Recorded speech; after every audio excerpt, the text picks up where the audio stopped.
Você vai brilhar, você vai latir alto. Não sai ninguém falando aqui que eu criei uma doutrina agora que o pastor Carlos disse que agora cheio do Espírito vai latir. Não, vocês estão entendendo. Quem tem o Espírito de Deus vai viver de forma que ninguém vai segurar. Você vai ser uma chama, pode ser pequena, grande, você vai brilhar onde você estiver, porque o Espírito de Deus, a palavra é clara, você vai receber o Espírito, ele desce sobre você, ele é o poder para você ser testemunha, não tem jeito. Você vai brilhar, porque é Deus quem capacita. Então, Deus te ungiu. A unção significa separação, significa capacitação. Terceiro, por que é que essa é a hora e a vez da igreja? Essa é a hora e a vez da igreja, porque Deus nos sela. Eu não gosto muito dessa palavra, parece mistura com sela de cavalo, né? Mas aqui é sela de selar. Deus colocou um selo sobre a tua vida. A marca da promessa está sobre você, meu irmão? Amém. Deus selou você. Amém. Marca da promessa. Deus nos sela. Por que essa é a hora, a vez da igreja? Porque Deus nos selou. Veja o que Paulo diz no verso 22. Ele nos selou como sua propriedade. Nos selou como sua propriedade.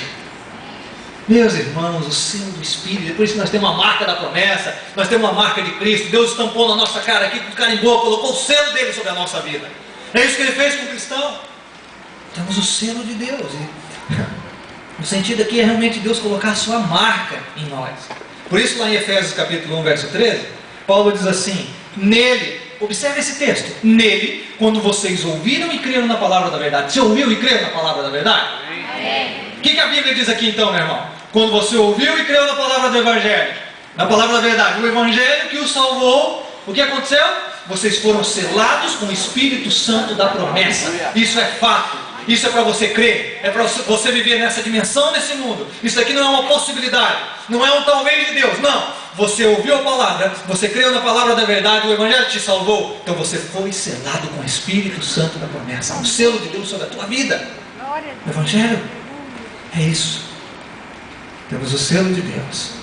Espírito Santo da promessa.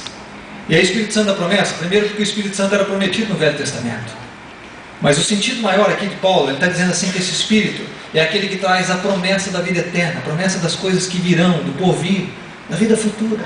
Esse é o Espírito que traz a experiência lá do céu aqui dentro de você. O que significa esse selo de Deus na nossa vida? Qual é o resultado? Primeiro, senso de propriedade. Senso de propriedade. Deus coloca um selo sobre você, está dizendo: você é meu, você me pertence. Deus nos selou, veja o que Paulo diz no verso 22, nos selou como sua propriedade. Muitos de nós ficamos em dúvida: será que nós vamos na balada, vamos no ralabucho? Vamos por aí? Será que eu devo ir? Será que eu encharco a cara? Será que eu fumo um baseado? Será que eu transo com a namorada? Será que eu vejo pornografia na internet? Tem uma coisa fácil para você resolver isso. Só você responder: quem você pertence. Você pertence a você? Faz o que você quiser da sua vida. Agora, se você pertence a Deus, quem você pertence? Se o selo de Deus está sobre a sua vida, se você resolve essa questão primordial lá dentro do teu coração, essas outras questões do dia a dia, elas serão solucionadas porque você sabe a quem você pertence. Você sabe quem te comprou com sangue. Você sabe que você não é mais de você mesmo. Por isso Paulo fala em todas as suas cartas, ele fala sobre isso. Nós somos comprados com um bom preço. Não pertencemos mais a nós mesmos. Agora nossos instrumentos, nosso corpo deve ser usado como instrumento de justiça, não mais como instrumento de pecado. Como que você resolve essas questões no seu dia a dia? Faça essa pergunta amanhã. Faça essa pergunta amanhã para você: peraí, a quem eu pertenço? Se for para mim, eu vou fazer minha vontade. Se eu sou dono da minha vida, se eu tenho manche, o controle, a direção, as regras da minha vida, eu vou fazer minha vontade. Agora, se eu pertenço a Deus, Senhor é tua. Senso de propriedade. É interessante, quando Jesus foi sepultado, os fariseus chegaram para o Pôncio Pilatos, o governador romano, e pediram: Pôncio Pilatos, coloca guardas lá no túmulo e sela o túmulo com o selo do império.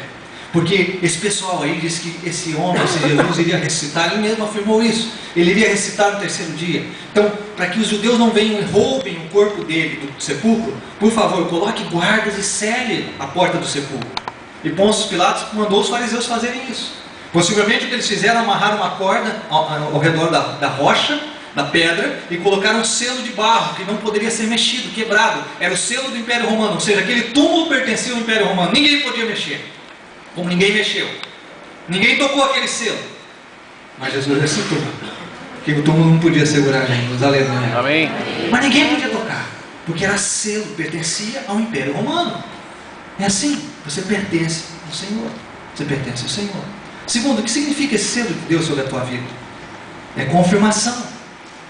É o selo confirmando: a obra que eu tenho feito na tua vida é genuína, é real, é autêntica. No Império Antigo, os reis, eles tinham grandes anéis, e quando eles mandavam uma correspondência para os mensageiros, eles colocavam esse anel na cera quente, e depois selavam as suas correspondências, as suas cartas, os seus documentos, mostrando que o documento era autêntico, e que aquilo era propriedade do rei. Assim Deus fez comigo e com você.